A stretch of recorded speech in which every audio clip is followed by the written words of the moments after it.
araw po sa inyong lahat. Ito po muli si Tita Ching, bumabati sa inyo ng isang maligayang gabi. Gabi po sa amin, or umaga, or tanghali, saan ka man bansa naroroon. Right guys, nagpapasalamat din po ako sa lahat ng sumusuporta at sumusubaybay sa aking channel at saka sa mga aking videos. Lalong-lalo na po sa sumusuporta sa aking mga premiere. Hindi ko na po kayo maisa-isa lahat, pero alam niyo na kung sino po kayo. So maraming salamat.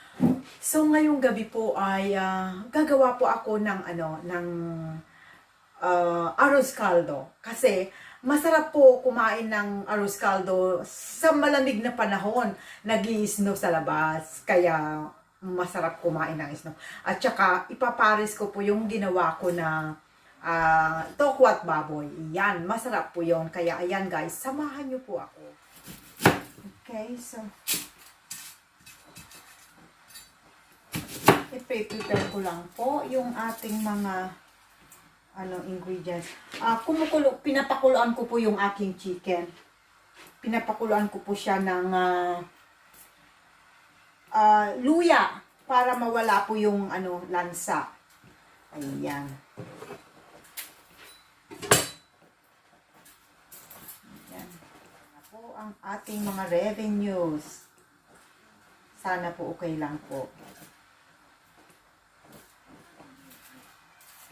Namumula-mula na po ba?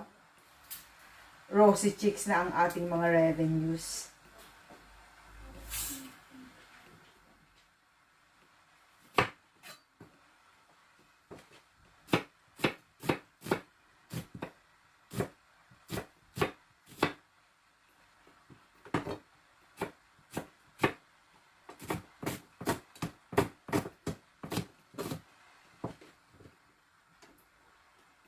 Dagdag pa natin.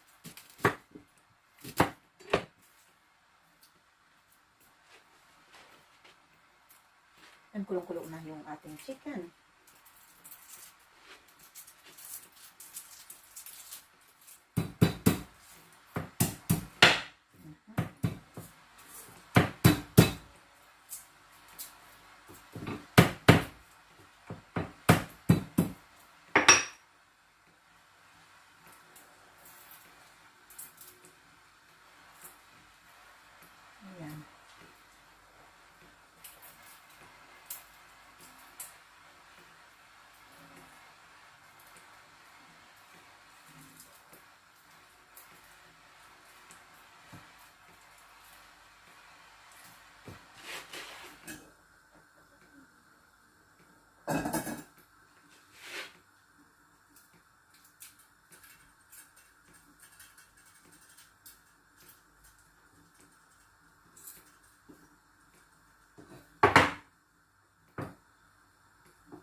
Okay.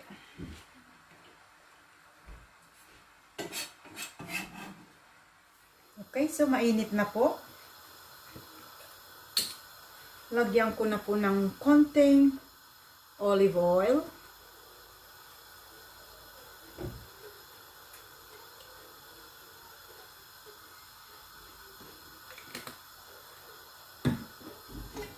Again, swirl. Para lahat yung bottom ng pan ay malagyan. Okay, I'll put my luya first.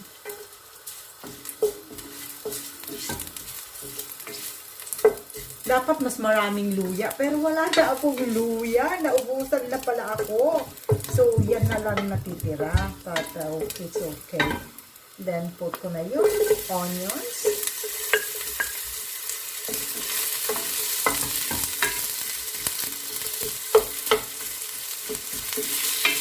Ako, pag nagluluto ako, kung ano na lang ang natitira dun sa lagayan ko o sa ref, sa fridge, yun ang mga ginagamit ko na lang.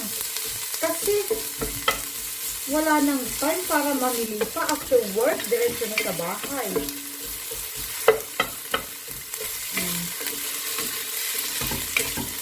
Pero okay din naman na. Ayan. Pagka-translucent na yung onion, pwede na natin ilagay ang ating garlic. So, there we go.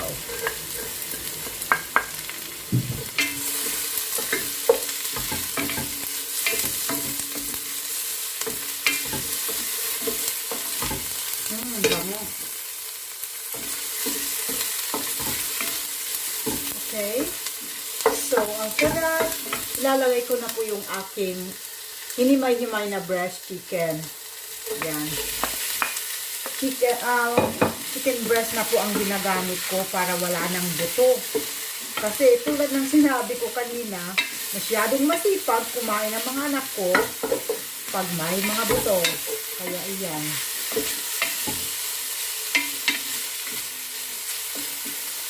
Okay, so lalagyan ko na din po siya ng patis. Yan.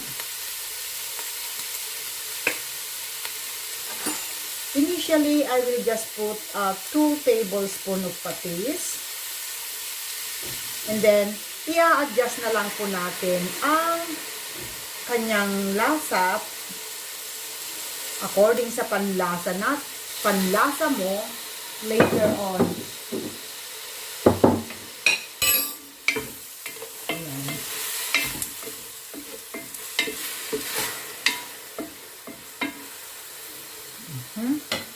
At saka, lalagyan ko din po ng pepper.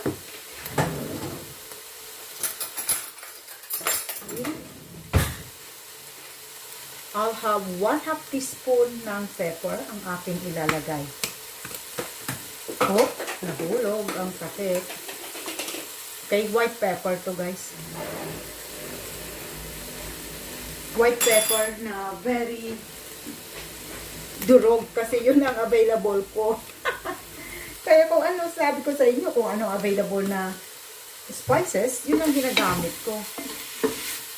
Kasi pwede naman, hindi naman porque dapat yung crack lang na peppercorn, yun ang gamitin dapat, pero it's just the same taste. Right, okay. So,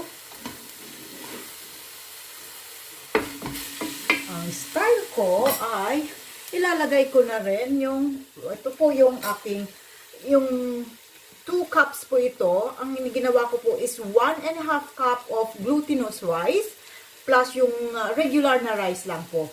Ibinabad ko na rin siya kanina. Ayan. Kasi gusto ko na hindi masyadong malapot naman. Pagka puro na glutinous rice, masyadong malapot, guys. So, kaya, yun ang reason ko. Kaya dinagdagan ko ng konting regular rice. Pero, pwede naman na solong glutinous rice kung yun ang gusto nyo. Ayan. I-ano lang muna natin. Parang halo-halo ko lang muna ng mga few minutes para lang ma-absorb yung patis ng rice bago ko lagyan ng tubig. Ayan. Few minutes lang naman.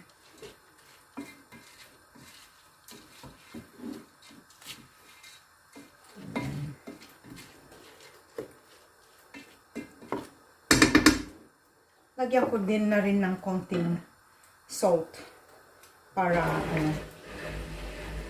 masipsip din yung lasa. Again guys, garlic salt ang aking gagamitin. Oh, sorry.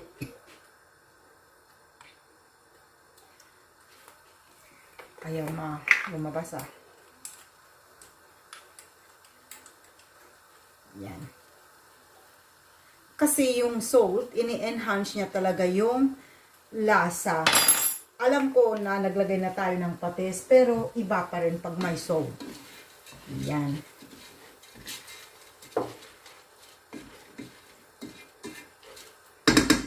Now, yung kaninang pinagkuluan ng chicken, ilalagay ko na rin. Pero dahil kukunti lang, dadagdagan ko siya ng boiled water. Yan, nagpakulo na ako kanina ng boiled water, kaya lalagyan ko na ng boiled water. Yan, and then, hayaan na lang natin siya na kumulo ng kumulo. So, we might be needed some more water later on. Let's see. Yan. Ayan. So, hayaan natin kumulo. Pero, once in a while, haluin po natin kasi ayaw natin na dumikit yung rice doon sa bottom ng pan natin. Ayan. So, hayaan ko muna kumulo konti. Ayan. And I'll be right back in a few minutes para haluin ulit. Okay, so lalagyan ko na a pinch of saffron. Yan. Pinch lang siya.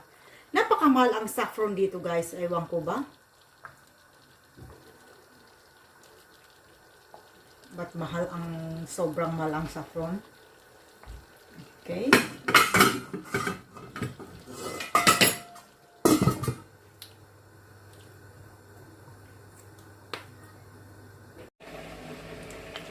Ayan guys, ang ganda na ng kulay kasi nang gawa ng saffron. Kasi yun po ang secret ingredients ng arroz caldo, saffron. Medyo mahal siya pero nagpapasarap talaga. Ayan. Okay, so ready na to.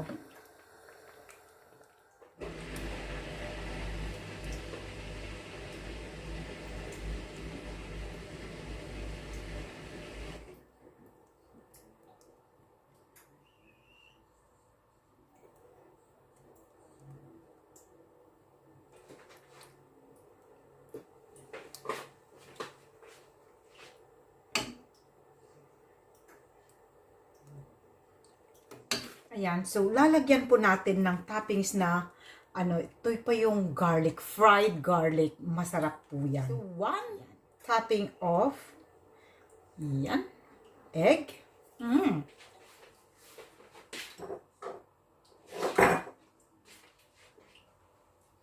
At lemon na rin. There you have it, guys. Arroz caldo with matching tokwat baboy. Ito po ang aking hapunan ngayon. Kasi, mas preferred ko yung very light na hapunan dahil mas mabilis ma-digest. Hindi ka babangungutin. O, diba? Ayan. So, let's eat. Come and join me, guys.